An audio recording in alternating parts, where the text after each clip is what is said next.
बिस्मिल्लाहिर्रहमानिर्रहीम। अस्सलामुअलैकुम।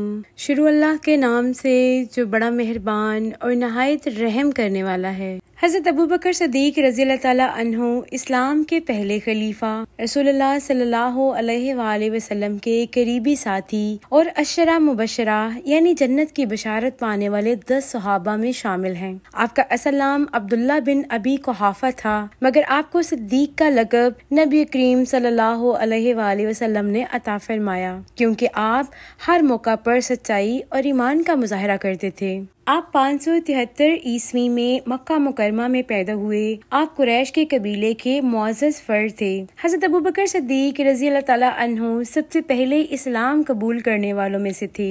आप रज़ी अल्लाह ताला अन्हु की दावत पर कई अहम सहाबा मुसलमान हुए, जैसे हज़रत उस्मान, हज़रत ज़ुबैर, हज़रत तलहा, हज़रत साद बिन अबी वक़ास वगैरह। हज़रत अबू बकर सिद्दीक रज़ी अल्लाह ताला अन्हु कबूल इस्लाम से पहले एक कामयाब ताजर थे। आप आला इखलाक के मालिक थे, नहायत रहम दिल, दयानतदार और शरीफुन नफ्स थे। हज़रत मोहम्मद सल्लल्लाहु अलैहि वसल्लम की वफ़ात के बाद हज़रत अबू बकर रज़ी अल्लाह ताला अन्हु अपनी बेटी हज़रत आयशा रज़ी अल्लाह ताला अन्हा के हुजरे में तशरीफ ले गए। आप सल्लल्लाहु अलैहि वसल्लम के पास गए और आपके माथे पर बोसा दिया और बाहर आकर आप रसूलुल्लाह सल्लल्लाहु अलैहि वसल्लम के मिंबर पर चढ़े और लोगों से खिताब किया, ऐ मुसलमानों, तुम में जो मोहम्मद सल्लल्लाहु अलैहि वसल्लम की इबादत करता था वो जान ले कि मोहम्मद सल्लल्लाहु अलैहि वसल्लम वफात पा चुके हैं, और तुम में से जो अल्लाह की इबादत करता था वो जान ले कि अल्लाह जिंदा है और इसे कभी मौत नहीं आएगी। फिर उन्होंने वो आयत तलावत की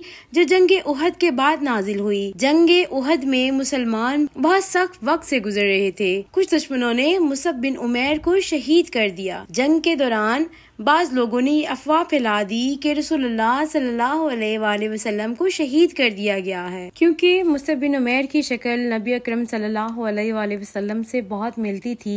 ये खबर सुनते ही दौरान जंग सहाबा रोना शुरू हो गए और जंग को छोड़ने के करीब आ गए, जिस पर अल्लाह ताला ने फरमाया कि मोहम्मद तो सिर्फ एक रसूल हैं, जिनसे पहले कई रसूल गुजर चुके हैं। तो अगर मोहम्मद वफात पा जाएं तो क्या तुम इस्लाम से पीछे हट जाओगे? जैसे हजरत अबू बकर रज़ी अल्लाह ताला अन्हु ने ये आयत तलावत की, हजरत उमर गम से निढाल होकर जमीन पर गिर गए। इसी दौरान खबर मिली कि मदीना के अंसार रसूलुल्लाह सल्लल्लाहु अलैहि वसल्लम के बाद अपना नया सरदार मुंतखब करने वाले हैं। तो हजरत अबू बकर, हजरत उमर और हजरत अबू उबैदा रज़ी अल्लाह ताला अन्हु वहाँ पहुँचे और देखा कि लोग साद बिन उबैदा को बैत करने वाले हैं, क्योंकि साद बिन उबैदा मदीना के सबसे बड़े कबीले खजरज के सरदार हैं। मगर अबू बकर और उमर के समझाने पर ये सब बैत से रुक गए।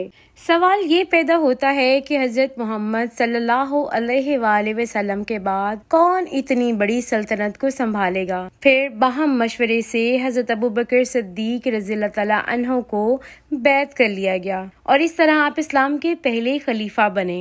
खलीफा बनने के अगले ही दिन हजरत अबू बकर सिद्दीक रज़ी अल्लाह ताला अन्हु अपने कपड़े की दुकान पर आए तो सहाबा ने पूछा कि आप यहाँ क्या कर रहे हैं? तो आपने अर्ज किया कि मैं कारोबार नहीं करूँगा तो अपने खानदान की कफालत कैसे करूँगा? जिस पर ये कहा गया कि हम आपकी कोई तनख्वाह मुकर्रर कर देते हैं। तो आप रज़ी अल्लाह ताला अन्हु ने फरमाया कि मेरी तनख्वाह एक मजदूर की तनख्वाह के बराबर मुकर्रर कर दें। तो सहाबा ने अर्ज किया कि वो तो बहुत कम होती है। तो आपने फरमाया कि फिर मजदूर की तनख्वाह को बढ़ा दिया जाए। तो इस तरह इन असूलों पर खिलाफत राशिदा शुरू हुई। अबू बकर सिद्दीक ने खलीफा बनते ही सबसे पहले वो फौज रवाना की जो आप सल्लल्लाहु अलैहि वसल्लम की बीमारी की वजह से रुक गई थी, और बाकी रुके हुए कामों को भी शुरू कर दिया। लेकिन ये कोई आसान काम नहीं था, क्योंकि अब तक मुसलमानों में बहुत से मुनाफिक शामिल हो गए थे, जिन्होंने ज़कात देना बंद कर दी और कई बदबख्तों ने नबूवत का दावा भी कर दिया। और इन झूठे दावेदारों में मुसलमान कज़्ज़ाब भी था। जैसे ही अबू बकर सिद्दीक खलीफा बने, वो सारे कबीले जो मुसलमानों के ताबे थे उन्होंने बगावत का ऐलान कर दिया। आप सल्लल्लाहु अलैहि वसल्लम के दौर में मुसलमानों की हुकूमत पूरे अरब पर थी, लेकिन हजरत अबू बकर सिद्दीक के खलीफा बनने के बाद यह हुकूमत सिर्फ मदीना तक महदूद रह गई। جو فوج نبی پاک کی بیماری کی وجہ سے رک گئی تھی، اسے رومنز کی طرف جنگ کے لیے اسامہ بن زید کی قیادت میں روانہ کر دیا گیا۔ اب ان کے ساتھ ساتھ نبوت کا جھوٹا دعویٰ کرنے والوں اور زکوٰۃ نہ دینے والوں کے مسئلے کو بھی حل کرنا تھا۔ جب اسامہ بن زید جنگ سے فتح یاب ہو کر مدینہ واپس آئے تو ابو بکر صدیق رضی اللہ تعالیٰ عنہ نے مسلمان فوج کو 11 حصوں میں تقسیم کیا تاکہ وہ غداروں سے جنگ کر کے پورے عرب پر دوبارہ حکومت کر سکے۔ ان میں سب سے بڑی فوج نے خالد بن ولید کی قیادت میں زکوٰۃ نہ دینے والوں اور 3 بڑے جھوٹے پیغمبروں سے لڑنا تھا۔